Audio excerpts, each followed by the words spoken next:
أعوذ بالله من الشيطان الرجيم. بسم الله الرحمن الرحيم. الحمد لله رب العالمين. In the name of Allah, to Rabbi Jabaha. Praise be to Allah, kanan hi ajabaha. Waganu debise abal hafa jabaha. Baraka wa maraha hisat harka gaba. Waganu naannese abbal hafa jabaha. Baraka wa maraha rabbi tarka qaba. Insha Allah kunuhu seenaan habii rabbihi qabadheetin dhufeehe kan hin qabne dhaabbihi gurra naaf ergisaa na hordofa qalbihin kan isa hordofnaa borin qabne gaabbihi irraa siif odeessaa gurran hafas qabihi salawaatullaahi wa salaamu rabbihi alayhi jenneenihi kan hin qabne dhaabbihi salawaatullaahi wa salaamu rabbihi alayhi irratti kan hin qabne dhaabbihi yaa obboleessa koo yaa obboleettiitiyaa osoo sirraan dhumne imalli duniyaa seenaa nabii rabbii irraa guduunfadhu sammuu tantee banii keessa holkaawwadhu seenaa nabii rabbii irraa guduunfadhu sammuu tantee banii keessa holkaawwadhu Muhammad ilma Abdallah ergama ummataa imaamu rasuulihi duree ergamtootaa ergamaadha inni cufan hamaatitti aakhirul anbiyaa'i nabiyyi boodaati kan diini islaamaatiin gama kenna dhufe diini akka aduutti addunyaa dhafife guyyaa qiyaamallee guyyaa gaafa boruu diinan filatamaan isa malee hin jiru amantii akkanaa gama kenna geesse Muhammadii Makkaa kan Rabbi eebbise amantii akkanaa gama kenna geesse Muhammadii Makkaa kan Rabbi eebbise sanyii warra guddaa biyya Makkaa irraa Qureeshi gosti isaa kan beekne illee baraa deemtee walit dhufti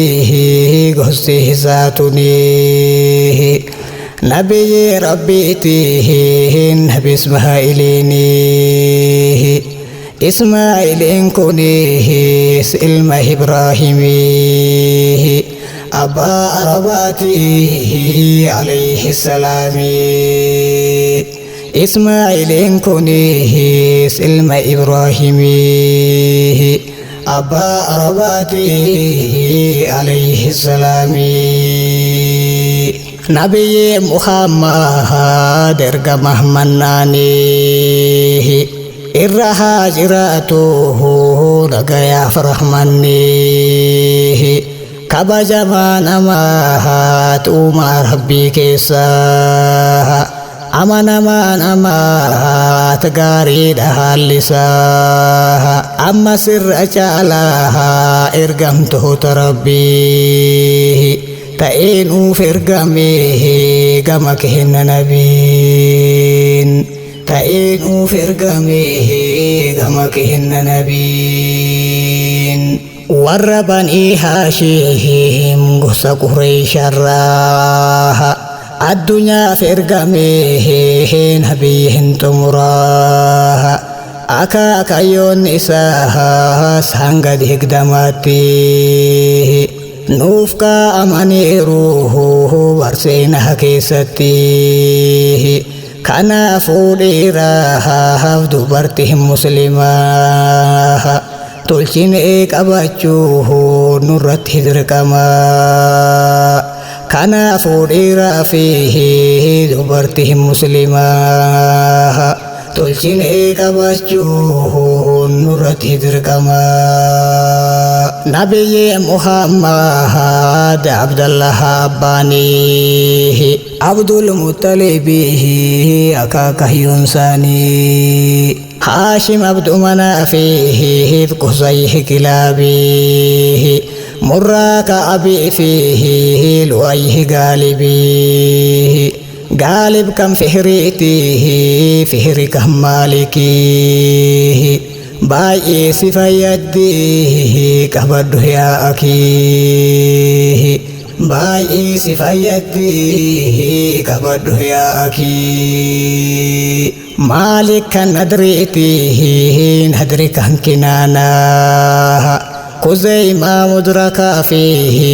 Iliyaas Suttaanaa Mudar Nazaarii fi Maadfaa Baraa Maad kan Adnaanii Abbulaha Akiraa Adnaaniin kun ammoo Yaabbuluhu wankiyyaa Gosa Ismaa'ilii Nabii Rabbii kiyyaa ta'uu isaa seenaa nuuf barreessee jira. Jabeessaa baradhaa hadaraa hadaraa jabeessaa baradhaa hadaraa hadaraa haati isaa saaminaadhaa wahbi abbaanisii wahbi ilma abdi manaafihi beekii haddaan baasii Abdu Manaafin kunihi si Abbulha Akiraa akaaka Yuusiitihi abbaan isaa Zuhraa Zuhraan kuni ammoo ilmuma kilaabihi haala kan an deemtihi sanyiin haadha nabiihi hanganumarraamehi tolchihitihi qabadhuuhu gammachuuf jaalalaa narraa guduunfadhu hanganumarraamehi tolchihitihi qabadhu gammachuuf jaalalaa narraa guduunfadhu walgeenni abbaa fi ammas haadha nabiihi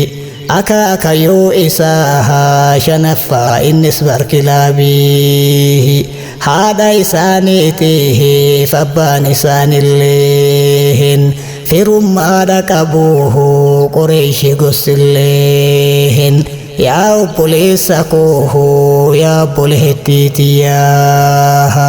osoo sirraan dhumnee imalli duniyaa seenaa nabii rabbii irraa guduunfadhu sammuu tantee banii keessa hulkaawwadhu seenaa nabii rabbii irraa guduunfadhu sammuu tantee banii keessa hulkaawwadhu Abdallahin kunis abbaan rasuulaatihi jalqabumaan dhabahan jireenya lafaatihi osoo hin fagaatiin qacalee tahanii addunyaa tanatti nagaadha hammatanii gaafa addaan kutaan jiruu biyya lafaa umriin isaanillee 18 qofaa ilmi isaanillee Muhammad Amini garaa haadhaa jiru gaafa du'a isaanii ilmi isaanillee Muhammad Amini garaa haadhaa jiru gaafa du'a isaanii jiruu duniyaatti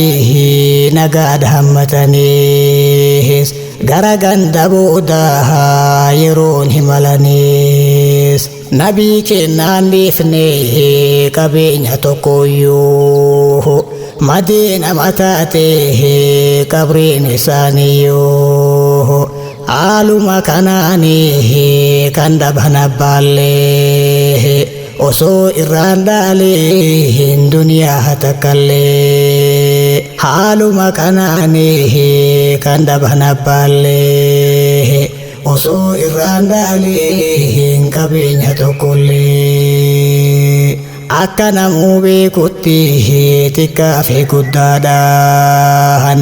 garaa haadhaa keessaa yeroodhaaf turuudhaan haadha isaanii Aaminaa irraa dhalatanii jireenya dunyaatiin nagaa wal fuudhanii jireenya dunyaatiin nagaa wal fuudhanii ammas abbola koo mee wal haa hubannu guyyaa dhaloota isaa irraa yoo dubbannu ji'a Rabiicul Awwal guyyaa 12 jedhamee seenatti hedduudha beekamaa haa ta'uutii garuu yaa akhi fillaahi haqiiqaa siif himaa mee narraa dhagahii nabiin rabbii kennaa ergamaan xumuraa nagaa fi faaruunii haa jiraatu irraa ji'a Rabiicul Awwal guyyaa 9ffaatti Makkatti dhalatan ergamaan boodaati guyyaa wiixataati dhaloonni isaanii bara Arbaa jedhama waggaan gaafasanii guyyaa wiixataati dhaloonni isaanii bara Arbaa jedhama waggaan gaafasanii waa malee hin jedhamne barris bara Arbaa sababaatu jira gurran hafas qabaa mootii habashaattu bara sana keessa Abrahaa jedhama dhaga'i maqaan isaa isatu araanaa gama Makkaa ergee kan Rabbiin boodarraa hundaayyuu duguugee isatu araanaa gama Makkaa ergee kan Rabbiin boodarraa hundaayyuu duguugee waa malee hin ergamne waraanni gaafasii sababaatu jira mee asnaaf caqasee akka beeyti Rabbii dhabam hataatuufi akka ziyaaran namaa irraa dhaabbattuufi kanaaf erge loltuu mootichi Habashaa Rabbiin haa afuufi azaaba firaashaa kanaaf erge loltuu mootichi Habashaa Rabbiin haa godhuufi azaaba firaashaa arba hedduu jira lola sana keessa baay'ee gurguddaadha nama ajabsiisa guddaan hundaa olii siyoomi isaan hambisee allaattiitti ergee dhabama taasisee kanaaf jedhame ree barris bara Arbaa akkanaaf hubattaan abdii Rabbii qabaa kanaaf jedhame ree barris bara Arbaa akkanaaf hubattaan abdii Rabbii qabaa waraana beeytee deeguuf karaa isaa qabatee Rabbiin hoo maaliif jara galaafatee kan jedhu sidibnaa yaa bolhaa akiraa atummaan caqasee deebiinis ni jiraa wanni Rabbiin balleesseef waraana mootichaa laal ammas qabeensa Arbaa guddaa waraanichaa kabaja Makkaadhaa akka beekamuufi sadarkaan beeytillee akka mul'atuufi kabaja Makkaadhaa akka beekamuufi sadarkaan beeytillee akka mul'atuufi waa malee hin kaafne dubbii tana jamaa akka biraatti hiikaa bara gariin namaa akkana jedha kahamee asnaaf dhagahaa wanni rabbiin duguugeef waraana abrahaa waan dhaloonni rasuulahaa barasan ta'eefi kabajaa dhalootaa rasuula rabbiifi kanaaf bal'eesse rabbii mootichi gararraa jedhanii yoo hiikan garii agarreera harcee tahuu araana sun gaafasii kabajaa makkaa fi beeytii jedhii dhiisii harcee tahuu ni waa haraana gaafasii sun kabajaa makkaa fi beeytii jedhii dhiisii rabbiin kenna arjaahaan uumaan ilma namaa waa hedduun kabajee rasuula alamaa mu'jizaa baay'ee isaa hedduu hadaasuudhaan jaalallee keessallee isa godhatuudhaan hunda ilmaan aadaam isa caalchiseera sadarkaa isaallee daran ol fuudheera hunda ilmaan aadaam isa caalchiseera sadarkaa isaallee daran ol fuudheera erga aaminaati haadha isaa sanii warri harma isaanii rasuulli hodhanii dubartoota lama kan seenan nuuf himu isiniif hanimaa naaf dhagahaanamu haadha isaanii booda suwaybatul aslamiyyaa isheen lammaffaadha haliimatu sa'aadiyyaa warri ergamaan alamaa harma isaanii hodhee warri an seenarraa qoradhee argadhee jara lamaan kana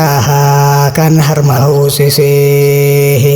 muhammadii makkaa kan rabbi eebbisee jara lamaan kana kan harma hoosisee muhammadii makkaa kan rabbi eebbisee keessattuu rasuulli ergamaan xumuraa nagayaa faaruuni haa jiraatu irraa hanga umriin isaanii xiqqoo hiixatutti hanga waggaa 4 dhaqee simatutti haliimaa biraa kan isaan turanii irra haa jiraatu nagayaa faaruuni haliimaa biraa kan isaan turanii irra haa jiraatu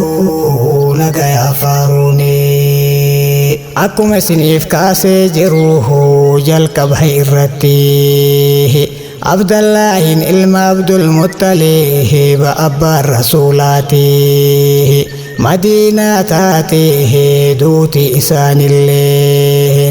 achitti awwaalanii reeffa isaanillee waa maleen deebinee gara abbaa isaanii akkanaan hin jenne fayyaan qabu inni waanuma kaasef qabaa yaa bolhoowwan kiyyaa obsaan na hordofaa yaa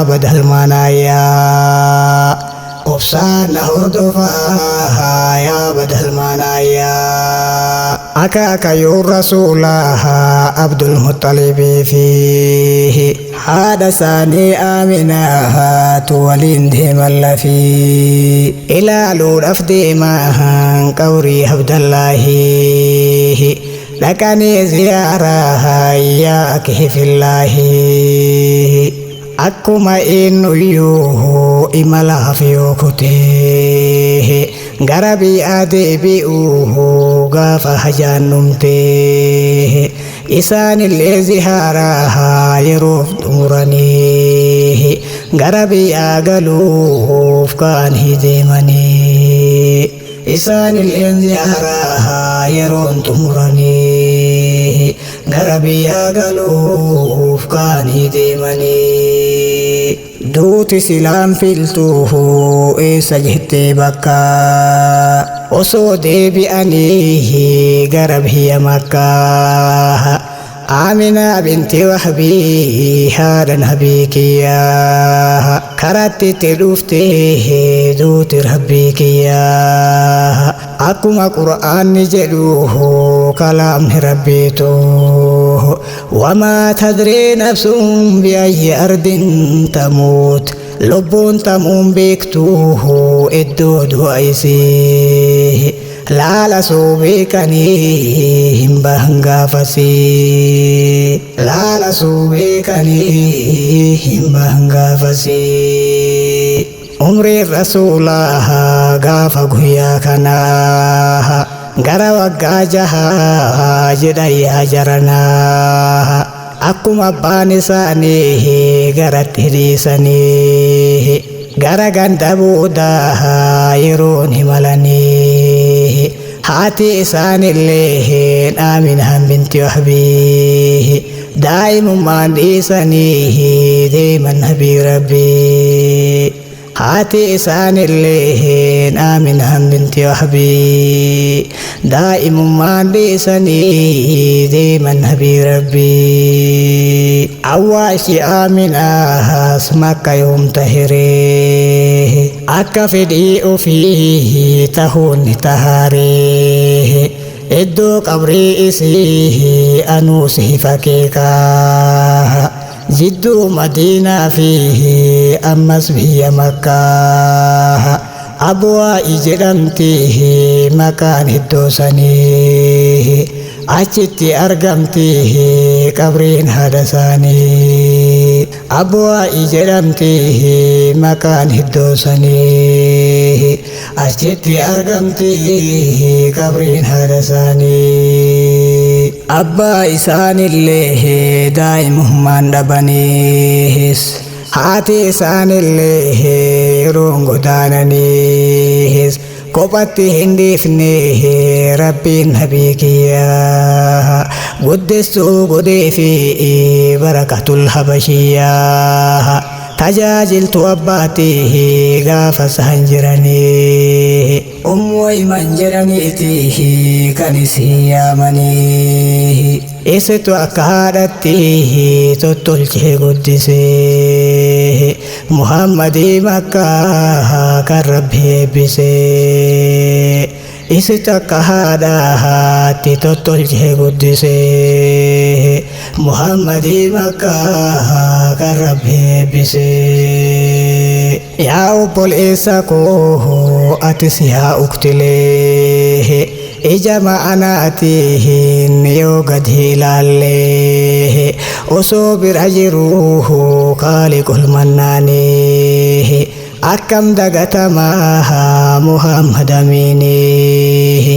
akaakayyoon isaanii Abdul Muttalibilleen isaan guddisuudhaaf of qabhinnilleen akka malee jaalataa gurbaa ilma isaatii rabbitu urgeesse nabii rabbiiti akka malee jaalataa gurbaa ilma isaatii rabbitu urgeesse nabii rabbiiti jaalatamaa gurbaa Qureesh hataaniis onnee nama hundaa cabsanii seenaniis gaafa umriin isaanii waggaa 8 ga'ee akaakayyoon isaanii osoo irraa du'ee gaafa umriin isaanii waggaa 8 ga'ee akaakayyoon isaanii osoo irraa du'ee erga nabiif of qabee akaakayyoon kuni waggaa lama qofaa kan wajjin turanii akaakayyoon isaa biraa imaluuyyoo turtii walii isaanii yoo gabaabbatooyyoo bakka bu'aa godhee fi rabbiin kenna nabii abbeeraa isaanii laala Abaa Xaalibii bakka bu'aa godhee fi rabbiin kenna nabii abbeeraa isaanii yaa Abaa Xaalibii Abuu Xaalibiin kun abbaa Ja'faru Xayyaarii kan ilmi isaa biraas Aliyyul Haydarii hanga ofitti hin qabiin ergamaa alamaa hiyyeessa ta'uusaa seenatu nuuf himaa haa ta'uu garuu yoo erga saafuuf qabee itti bal'ise kaa rabbiinis yoom dhabee haa ta'uu garuu yoo erga saafuuf qabee itti bal'ise kaa rabbiinis yoom dhabee nama rabbiin jaallatu yookaan jaallatanii nabii rabbii wajjii yookaan dhaabbatanii rakkata namaa ta'uu dhakeeni taaree bal'inaan alatti dhiphinni jiraaree akkamitti jiraa yaa bolaa kiraa uumaa dachiif samii rabbitu waliin jiraa akkamitti jiraa yaa bolaa kiraa uumaa dachiif samii rabbitu waliin jiraa kanaaf Abaa Xaalibii bal'ise kaa rabbiin sababa rasuulaa siifa galtu dubbiin jaalalleen Xaaliqaa Muhammadiin kuni gaafa beeraa wajjiin jiraachaa turanii waan rabbi isaa qoodeen dhaabbataa ta'eera waan rabbi isaa laaffisee jiraachaa tureera waan rabbi isaa laaffisee jiraachaa tureera rasuulli rabbii koo filatamaan namaa nabiyyi Muhammad ergamichi dhumaa laal jalqaba umrii daa'imummaa isaatti re'ee tiksaa ture warruma Makkaati barwaa malee miti re'ee kan tikseefi daa'ifa isaa fudhatee ittiin jiraachuufi barwaa malee miti re'ee kan tikseefi daa'ifa isaa fudhatee ittiin jiraachuufi kanaaf eegaa ture re'ee warra Makkaa kanaaf walitti raree ka'ee deeme tikaa re'ee tiksuun kuni isarraan eegallee nabiyyiin kamuun ergamne re'ee tiksu malee akkuma ergamtoota kaanii kan re'oota tiksee Muhammadii Makkaa kan Rabbi eebbisee akkuma ergamtoota kaanii kan re'oota tiksee Muhammadii Makkaa kan Rabbi eebbisee yaa ilma muslimaa yaa bolaa akiraa waa takka siif ibsaa waa'ee kanaatirraa aalimni beekamaan Ibnu Hajar jedhamu akkana jedheeti mee hubadhaa namoo wanni rabbiin guddaan tokkichi aalamaa re'oota tiksisuuf anbiyaa hundumaa laal maalummaa obsaa akka beekaniifi nama hedduu tiksuu akka baraniifi laal maalummaa obsaa akka beekaniifi nama hedduu tiksuu akka baranii fi sababaanis baraa dubbiin ajaa'ibaa tika re'ee kanatu baay'ee nama dhibaa kanumaaf rabbi illee anbiyoota isaa akka leenji'anii fir'oota tiksisaa jedhanii nuuf dhaamaan aalimni beekamaan rahmata haa godhuuf mootiin rabbu samaan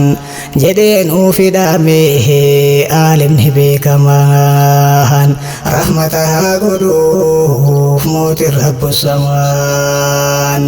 nabiyyi muhammad ergamaan alamaa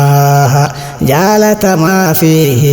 gara laafan namaa waggaa 12 gaafa umriin ga'e abbeeraa isaa waliin imaluudhaaf ka'e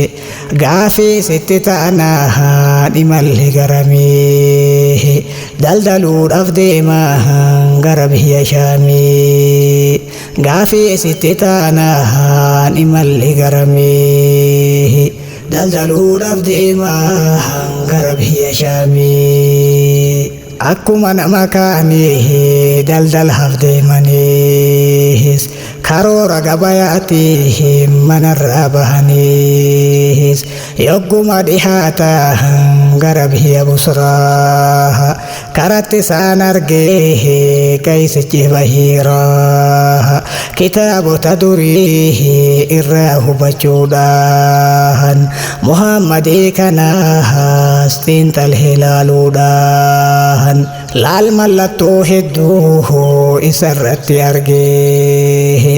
nabiyyi maayyiidhaa ta'uu isaa ragee laal mallattoo hedduu isarratti argee nabiyyi maayyiidhaa ta'uu isaa ragee akkana jedheeni abbaa xaalibiini gurbaan colleen kuni muhammad amiini ergama aboodaatihi miinarraa hubadhu ooltee hin bulinihi yahudan baqadhu dhugaan jirtu tanaa sirraan malumogoon dafii asii bahiin akka nyaanne bulgoon jedheeni gabrichi siyaada isaaf godhee aduwwii rabbi ittuu isa miidhaaf jedheeni gabrichi siyaada isaaf godhee aduwwii rabbi ittuu isa miidhaaf jedhee abbaan xaalibii sabbeera rasuulaa tole jedhee fudhachuun dhaamsa isaa jalaa nabii rabbii kiyyaa makkatti deebisee yaada yahudotaa jalaa fashaleessee haala kanaan tiksee mootiin mootuwwanii ergamaa aalamaa muhammad amiiniin irra haa jiraatu nagayaa faaruuni ergamaa aalamaa muhammad amiiniin irra haa jiraatu nagayaaf rahmanni yaa obboleessa koo yaa obboleettiitiyaa osoo sirraan dhumne imalli duniyaa seenaa nabii rabbii irraa guduunfadhu sammuu tantee banii keessa holkaawwadhu seenaa nabii rabbii irraa guduunfadhu sammuu tantee banii keessa holkaawwadhu sammuu tantee banii keessa holkaawwadhu